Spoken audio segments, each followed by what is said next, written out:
Now, when I was young, I had no concept of what soul meant. I don't know if you've had this experience, but I used to think to myself, well, I don't think I have one. Because where is it? And when I needed it the most, it seemed to be the furthest thing. Then there were all these belief systems that said, this is what a soul is, this is what it isn't, you can't access that because you're not up there. So we get taught, we get conditioned into this idea that we cannot access our own divinity in simple and beautiful ways. I was lucky at the age of 4 when they removed this tumor from behind my eye. I died twice. While they were trying to remove the tumor, I died. And although I cannot remember the experience of the death, I remember very, very clearly being in the hospital ward, recovering, and being absolutely obsessed with a feeling, with a knowing. And the feeling and the knowing was that this was not real. And that there was a home that you could go to, but you couldn't take one of these with you. So I remember sitting there in the hospital ward, looking at my hands, thinking, how odd. This is seriously odd. Have you ever looked at eyeballs? I mean, how odd are eyeballs?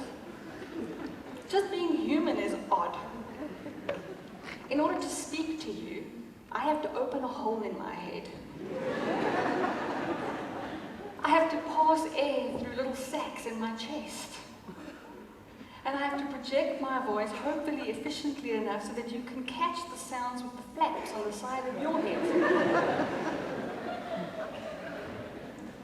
And if you catch them, and hopefully your brain is being trained to understand the sounds I'm making, so that it doesn't sound like blah, blah, blah, blah, blah, blah, blah, blah. And then this is called communication 101 on Earth. And it occurred to me that this was very, very primitive. Because in fact, if you are connecting as a soul, I would just focus on you, you would just focus on me, and I would know how you were, and you would know how I was, I would know who you were, you would know who I was, and we'd be done.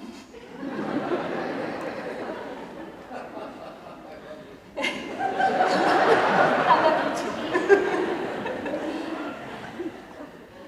There wouldn't be hi, how are you? Fine, how are you?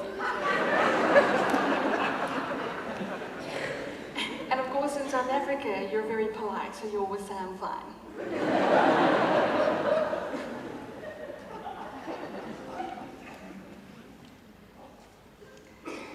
It's an odd thing that we're training our human bodies to do. We're actually training our human bodies to be more like souls. What a concept. But there's a warning label attached to this. If you have any attachment to your fear, do not do this work. You will have to support your body, however. You'll have to help it, because it is a journey. You'll have to teach yourself to do some strange stuff called being equal to others. But the funny thing is that when you see through the eyes of soul, you find that you feel equal to others. You don't have to try. See, there's a big difference between trying and just being. It's like trying to be nice, yes? We tried to be nice, ever. Or, I'm trying to love you. So what's the subtext? I'm not loving you right now. So trying to be one is not going to work either. Trying to feel equal to people, not going to work either. Trying to be intuitive, not going to work either. It's a state of being. Now, at this point, usually, there's a bit of a kind of inner murmuring, and it's, well, okay, Cole, we're interested now. Come. How? You've already felt it at times. You've already caught glimpses.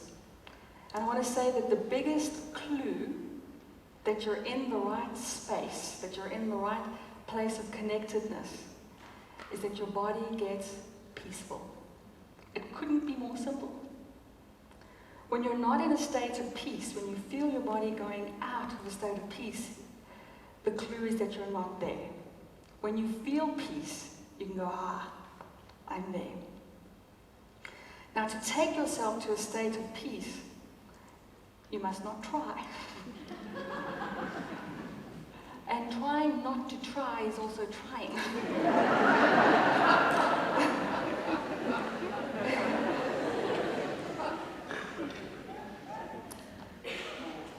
But the first step is to not trust your eyes. And in fact, don't trust what's going on behind the eyes either. The internal dialogue. Because you never know who's got the microphone at that point. You know, I think we've all gotten quite afraid to tell people about our other voices. Although some people have written books.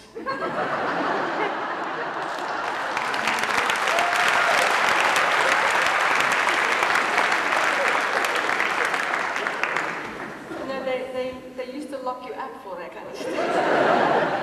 You got to hug yourself a whole lot.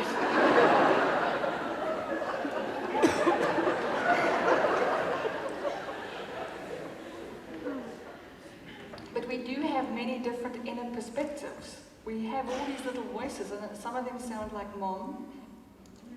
Don't know if that's a good thing for you. Some of them sound like the grade 2 teacher. Some of them sound like fear.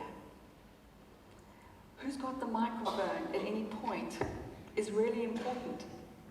Because while you are looking at other people, that inner voice or that inner source of information is going to decide whether you have the experience of oneness or not.